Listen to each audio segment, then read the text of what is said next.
it is time for us to move to our next session, session 3, which is the first part of planning and designing a project. So we talked a little bit about team building in some previous sessions. So this one is leadership and team building and preliminary work before you get started on your project. So just give me a minute to pull up the PowerPoint.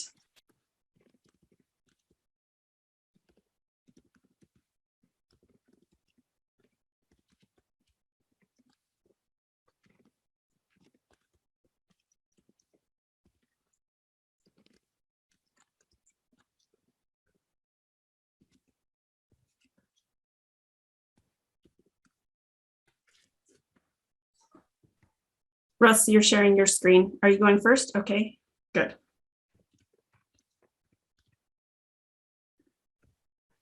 Yes, I will.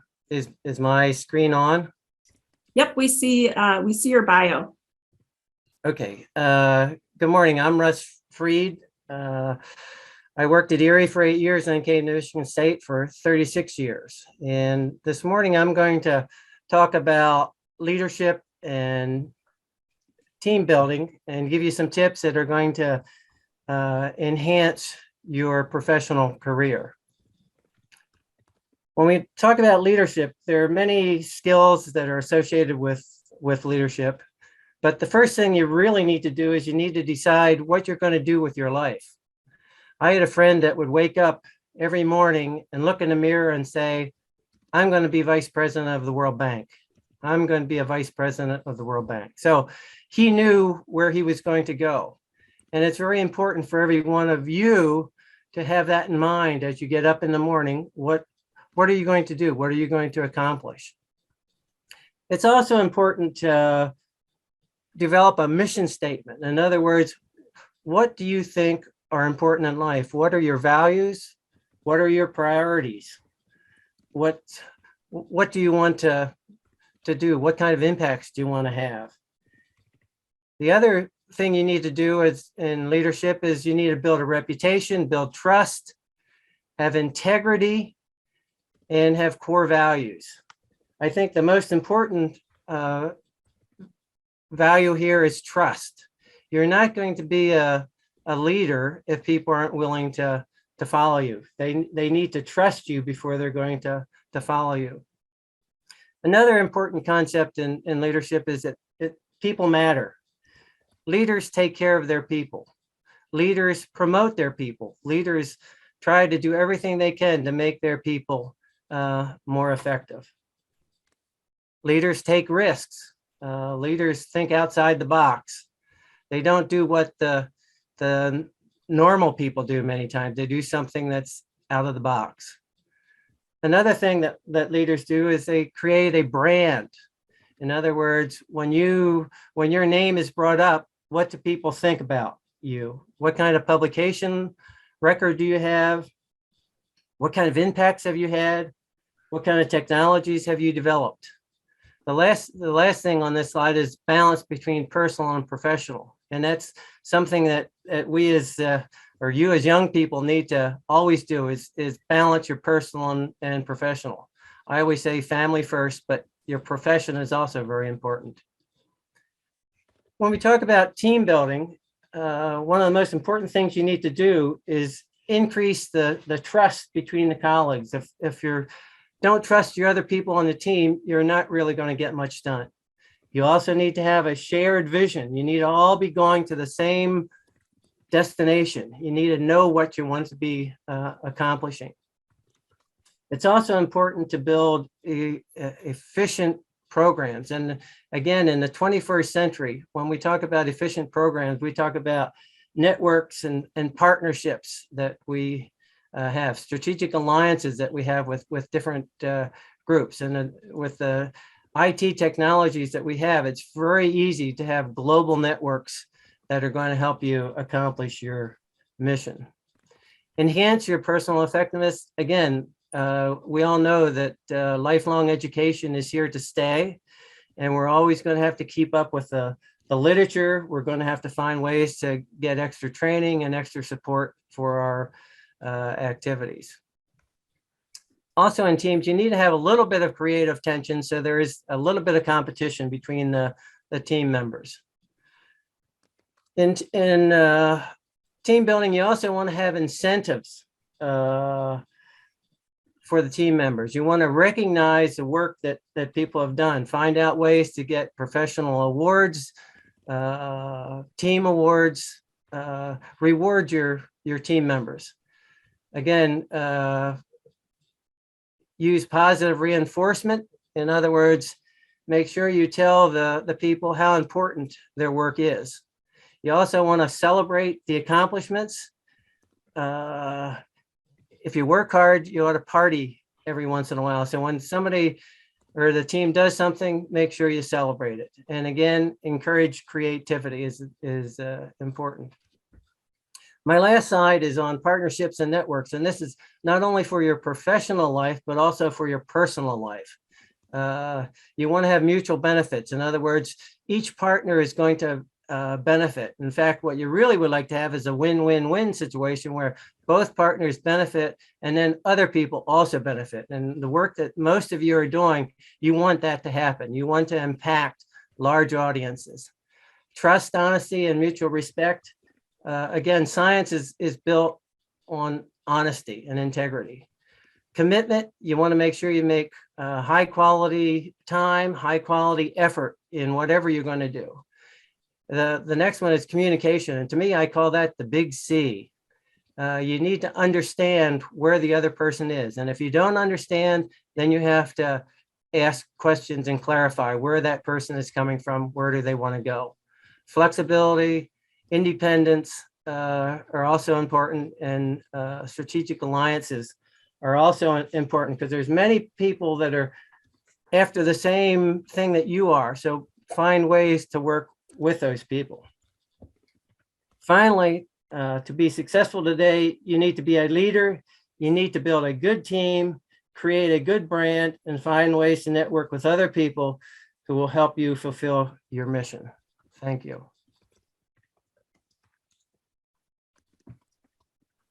Thank you, Russ. So let me share my screen now. Okay. Okay.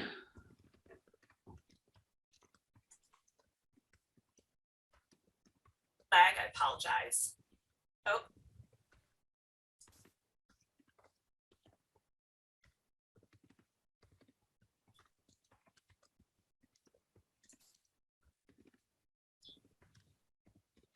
Can you all see me? Yes, I can see the panelist bio. Okay, thank you. I got a notification that Zoom quit, so I wasn't sure what was happening. So we have two other people presenting today other than, in addition to Russ. So we just had a great introduction by Russ Freed. Thank you, Russ. We also have Dr. Paige Castellanos, and she is an assistant research professor in ag sciences, global and rural sociology at Penn State. She's part of the current and emerging threats to crops innovation lab. She's also the director of the Gender Equity through Agricultural Research and Education initiative, and she's the co-affinity group lead for gender in the USAID Innovation Lab Community of Practice for cross-cutting themes. And we also have Dr. Rebecca Irving. She's from the University of Michigan, and she's the director for faculty research development in the Institute for Research on Women and Gender. And for over a decade, she has supported international research projects as both a researcher and research development professional. And she specializes in promoting equity and inclusion in research design and implementation. And so let me just go through the slides. I believe Russ already did some of these. So let me see. Is this the first one for Paige? No, Rebecca, sorry. Is this one of Russ's too? I can't hear anybody. It says healthy partnerships, recognizing your value. Yes. Is this one of Russ's or one of Paige's or one of Rebecca's? It's not mine. This is Rebecca's. I think she's on mute. Oh, okay. Sorry, Rebecca, please take it away. Is this the first one or did I go past one?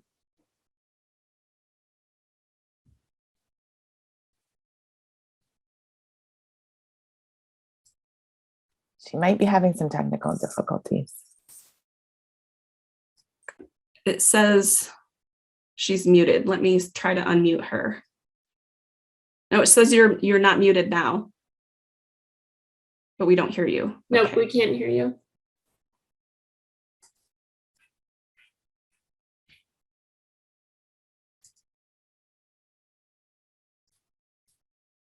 Okay. All right. Let's go to Paige's slides and let's see if Rebecca can get hers. She's going to log out and come back. So let me see. Paige, just tell me when yours starts. Is it this one? Yep, that's it. Okay. Sorry about that, folks. That's Go ahead. no problem. Hi, everybody. So as Calista mentioned, I'm here at Penn State, and I'm going to talk a little bit about some gender considerations in terms of putting together your project. So when we think about putting together the appropriate team to address your research questions or to have the impact that you want to have with your project, a really critical aspect to consider, and maybe it's one that you haven't thought of, is gender. So on one hand, one aspect of project development, gender is really important when you're thinking about the equity amongst your team. Thinking about what Russ shared, and I know what Rebecca will share after I share, you should really think about who's having a voice in the creation of your project, who's making decisions, and who is having input. And if women are included, and not just included, but actually given opportunities for leadership, your projects will be stronger. They'll be more appealing to funders, and they will have a greater impact in terms of reaching their target audiences. By including women in your team, you'll encompass a wider range of perspectives, which will only improve your work. And then on the other hand, gender is really important in terms of the content of your project. Are you understanding how women and men may differ in terms of their uptake of your technology? Are you incorporating how women and men may differ in how they experience the issue you're attempting to address? For example, women farmers may be really critical to include in terms of pest management, given their responsibilities in crop production. And if you ignore the barriers that women face in accessing fungicide or other control methods, or if you ignore how women are able to access information about control methods, then you will miss a huge opportunity to make an impact in terms of pest management. Gender and understanding the equity issues amongst women and men is incredibly important when we think about things like agriculture production. Women's work is often unrecognized and undercompensated. Across all the regions as presented by the CETC or USAID's Feed the Future initiative, women have limited access to resources and opportunities, including things like land, credit, and productive inputs. Women are also more time constrained, having responsibilities that men might not have, including childcare, food preparation, and the hauling of water and firewood.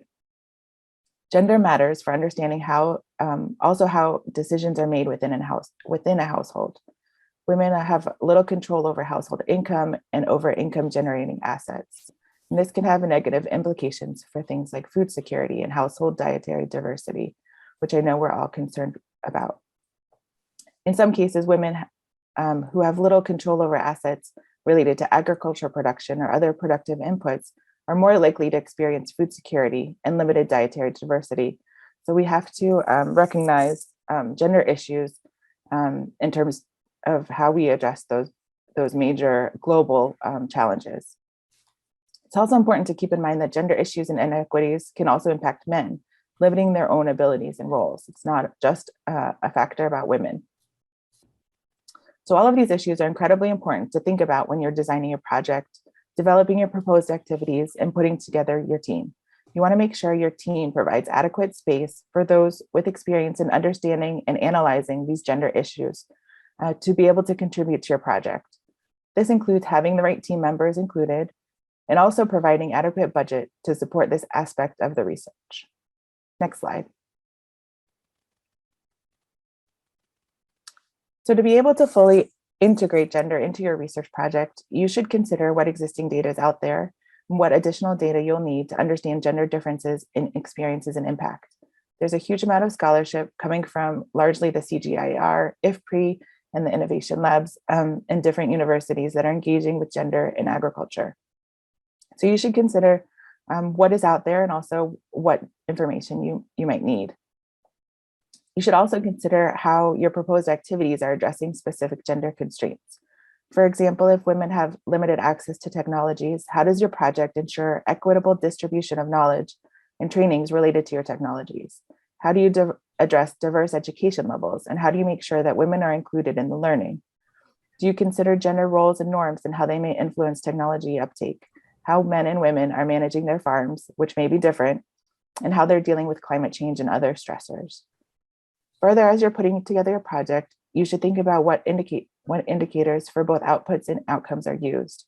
As was mentioned in the previous session, this is really something that should be done upfront. And if you're thinking about your theory of change, are you including gender in terms of your evaluation? And do you include gender and the relevance of gender equity throughout the entire design? You should also consider what's necessary to increase or improve overall successful implementation. And if you adequately identify your target population and understand how local context and norms may influence the ability of your target population to be successful, we'll all be better equipped to reach our goals. Gender is not a zero-sum game, meaning that if we lift up women in one part of the world, men will lose out. On the contrary, when we have equitable access, we will see improved production, crop management, and adaptation and mitigation to climate stressors for everyone. Okay, next slide. Next slide. I think there's a session playing. Finally, there are a few other considerations to keep in mind. One's intersectionality, which is thinking about how different aspects of your identity may fit together to influence who you are and how you're able to access resources.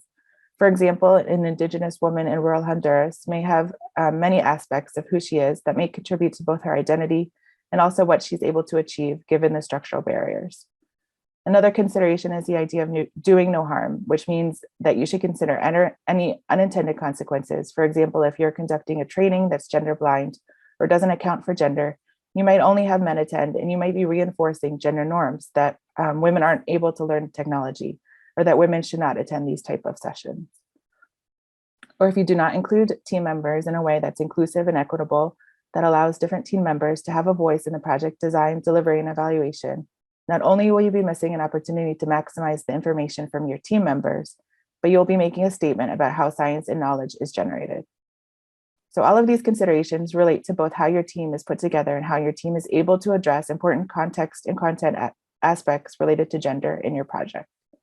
So lastly, I'll leave you with a few resources here, and I think they should be able to be shared afterwards that are really great in terms of expanding on these ideas that I've just very briefly touched on. So there's great information from USAID, including their gender guidance in the Global Food Security Strategy and their gender integration framework. And also a resource shared from Michigan State that's an excellent way of framing in terms of the range of gender approaches to projects going from gender blind all the way to gender transformation. It includes really great applied examples and case studies. So that's all I have to share, and hopefully we can have some discussion during Q&A. So now I will turn it back to Rebecca and Callista. Thank you, Paige. I will advance the slides back. So can you hear me now? Yes, we can hear you, Rebecca. Thank you. Sorry about that. And thank you for your patience as I sorted out that. Okay, so unfortunately, we're slightly out of order, but I think it all is related and it will come together, and hopefully we can have further discussions in the question and answer section. So I'll try and go through these kind of quickly, since a number of my colleagues have touched on these points.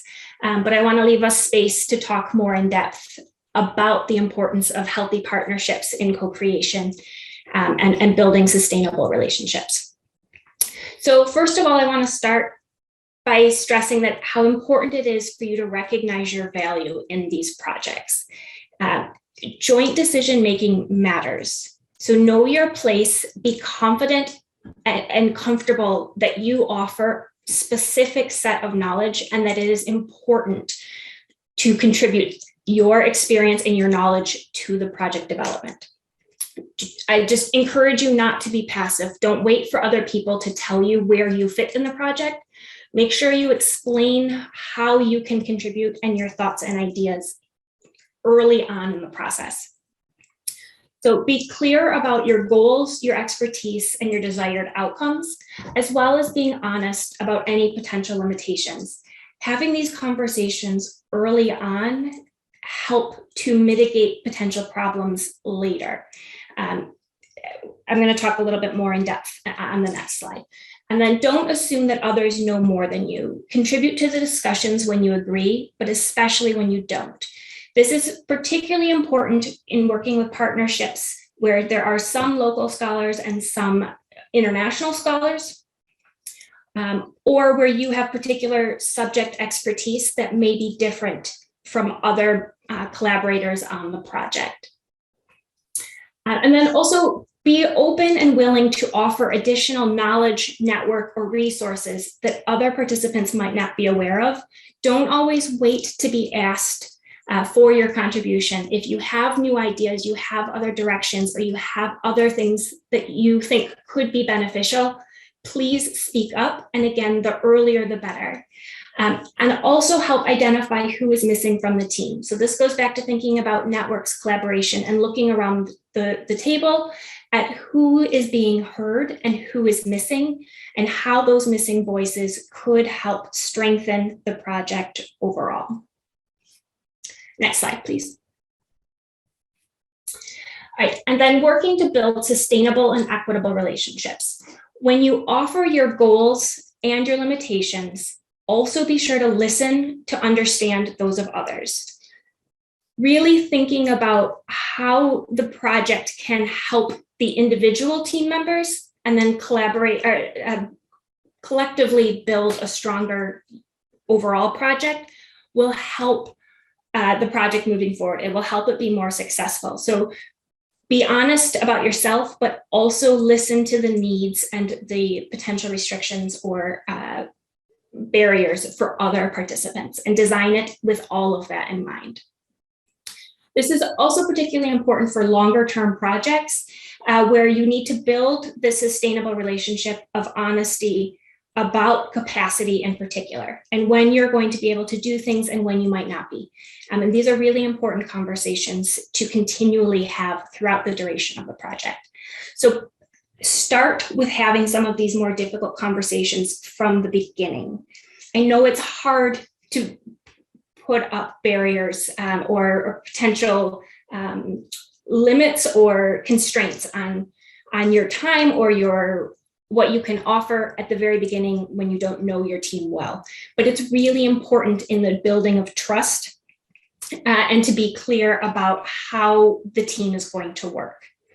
So start early on by having some of those difficult conversations and thinking about, if this project is successful, what are potential problems that we could encounter, and how can we have those discussions early on so that we don't get to that point. Also, it's really important that your team has a communication plan. How do people want to communicate? How are you going to exchange important information? When are people most likely to be available? All of those kinds of things are really important. Now, this is important both at the project, the proposal development stage, as well as if the project is successful and you're working in the implementation. We've had a lot of problems in my experience where if the communication is not set out clearly from the beginning, the team members get really frustrated. And in some cases, it's a simple conversation could have mitigated a lot of the stress and potential missed deadlines during the proposal development stage. So really talking through how and when is best for communicating, or also what platform. Do people want to use the telephone? Do people want to use email? Do people want to use Slack or some other kind of communication app? WhatsApp is also very popular. So again, just having those conversations about how best to reach each other and at what times is going to be most suitable is really important. And then similarly, collectively determine an action plan. Who is going to do what and when, and hold each other accountable, but do so in a respectful way. And this goes back to thinking about your goals, your limitations, and all of those kinds of conversations. So understanding that everyone has to balance a lot of different competing priorities, and making sure that you are understanding and supportive of one another on a team, but also that all team members are contributing what they said they would do, so as not to place additional burdens on other team members. And then finally, be firm in what you are asking for, and ask for what you need, but also be honest about where there might be potential limitations, or you might need additional support. So I'll leave it there, and hopefully we can talk a little bit more in the questions portion.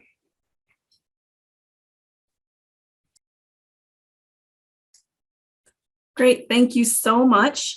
We did have one question come through already, and that's from Matthew.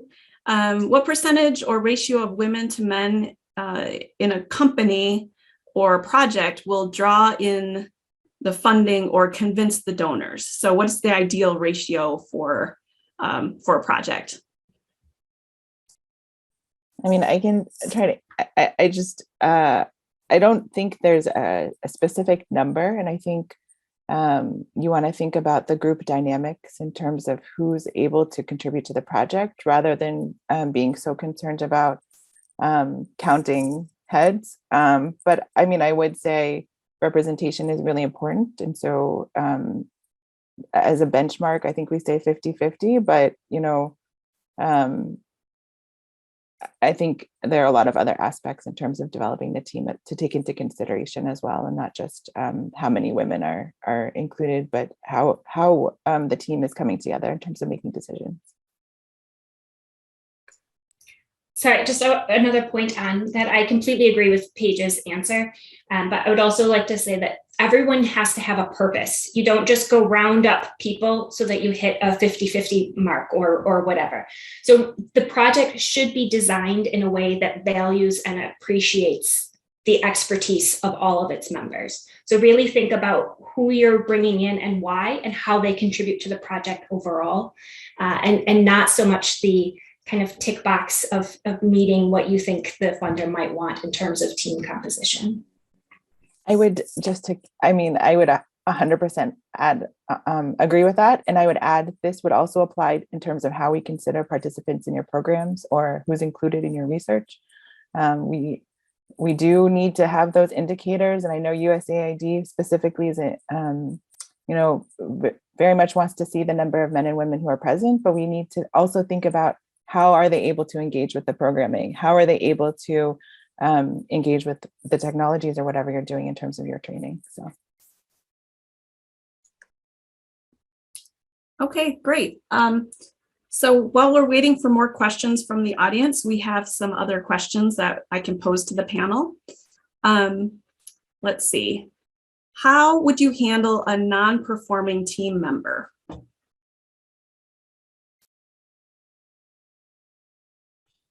I can handle that, Calista. The first thing you need to do is you need to take that person aside and talk with them and find out what the situation is. Many times there's going to be some kind of tragic event or some kind of personal event that's affecting that person. So you need to find out where that person is. And after you find out where that person is, then you have to decide whether this is a temporary issue or it's going to be a long-term thing. If it's going to be a long-term thing, there's two things you can do. One is that if there's an alternative person that can do the same task that this person is, then I would go to that other person. However, if there is no other person available in the situation, then you need to go to that person's boss and tell them how important this work is, and that we need to do something to get this person to be more functional and do the things that they're supposed to do for the team.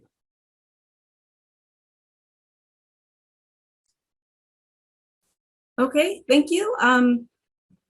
Paige, Rebecca, I'm assuming you don't want to add to that. I agree with everything Russ said. Okay. All right. How do you create a good team brand? I can do that also. The brand is what the world thinks of you. And in other words, for a team, it's the reputation that the members of the team are going to have, and then how those people project what the team is doing and what kind of impact it's had.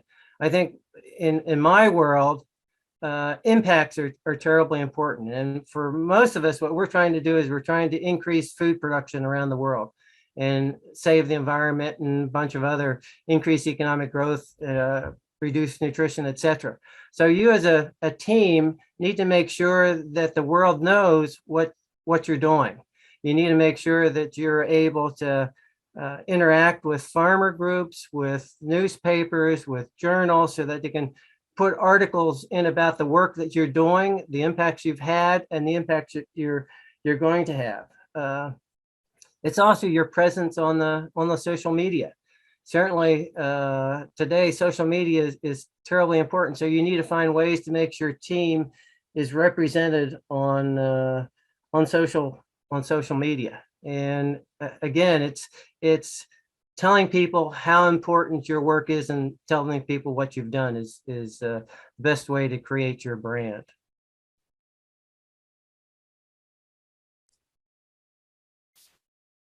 Okay, so we have a question from the audience. What do you do when you don't get instruction from your supervisor?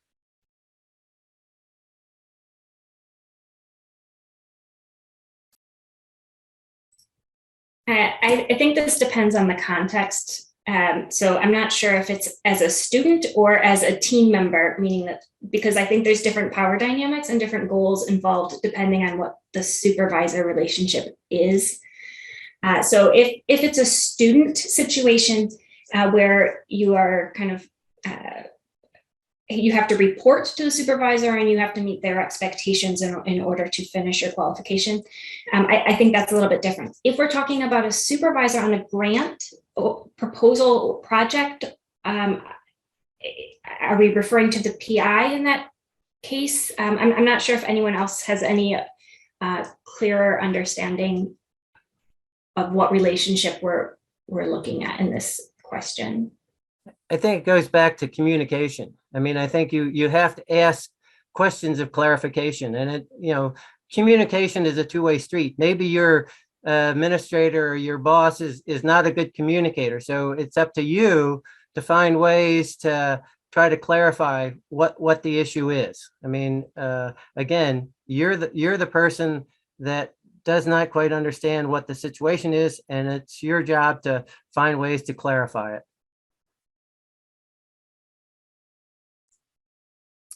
Okay, great. Okay. How does or should building your team connect to your research design? I can start with this. I mean, I think this is going back to what Rebecca just shared in terms of gender composition, to really make sure every person on your team has a purpose and is related to an aspect of your project and contributing to your project. And so I think it is really important to link the two and to be iterative about the process of putting together your team and making sure it's aligned with your project and proposed activities. I think this continues on through the life cycle of a project. I know tomorrow you're going to be talking about what happens if you get funding. And I think it's important to be constantly kind of assessing how your team is working and how team members are contributing.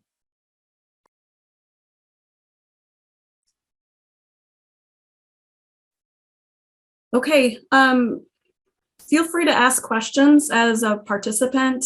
We have some questions that we're asking the panelists, but this is your time to ask your questions about team building and gender and equity in this part of the proposal or the project design process. So we'll just keep asking questions of the panelists and answer your questions as they come up. Okay. So what is the difference between a leader and a manager? Well, that's to me, that's very easy. A leader shows you what you need, points you in the right direction. So you're doing the right thing.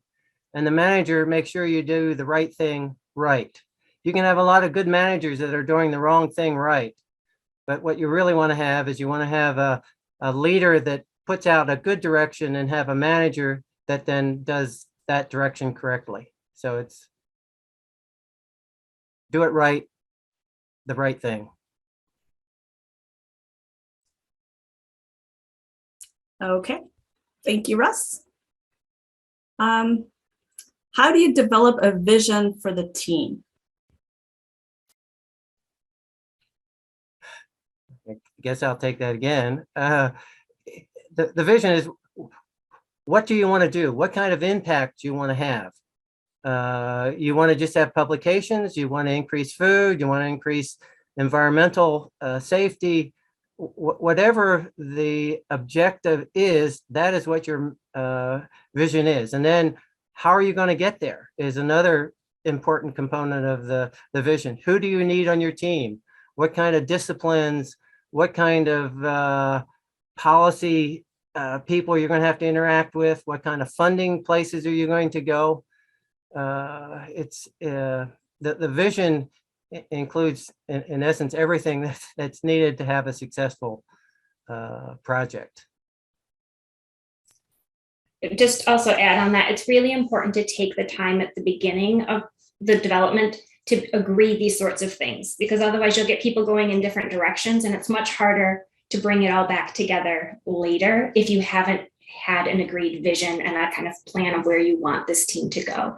So I agree with everything Russ had said, and I would say take the time earlier before it gets too kind of divergent to address those issues. And I would just add, I would agree wholeheartedly with both of those comments. I think that's why it's so important to develop these global networks now, as soon as you can, because that's the way to be successful, is to have those kind of understandings and partnerships developed early on in the process. And I think an important aspect of whether it's the vision or leadership is understanding, thinking about the power dynamics within the team and thinking about how to be as equitable as possible. There are certain constraints within funding mechanisms that kind of work against that. And so how can you do your best to balance those out?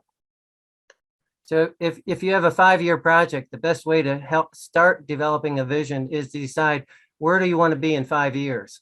What kind of people do you need? What kind of policies you're going to have to work on?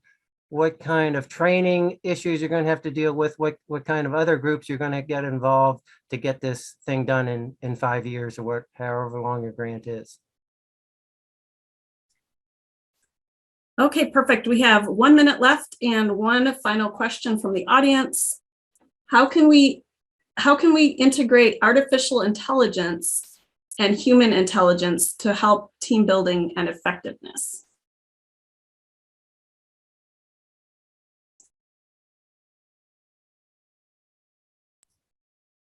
I don't have anything on artificial intelligence, but I would say technology more broadly can be extremely beneficial, particularly when working with international collaborative groups and finding different technologies that will support the communication and delivery of the projects. I think can be really helpful, but also not assuming that the same technologies will work for every team. And again, taking time to have those conversations about what best supports this particular group and your goals. Technology certainly is important, but at the end of the day, people are the most important natural resource that we have. And I hate to go against artificial intelligence, because I think the world's going to be taken over by computers probably in 20 years, but I still think people matter. That seems like a good way to end it.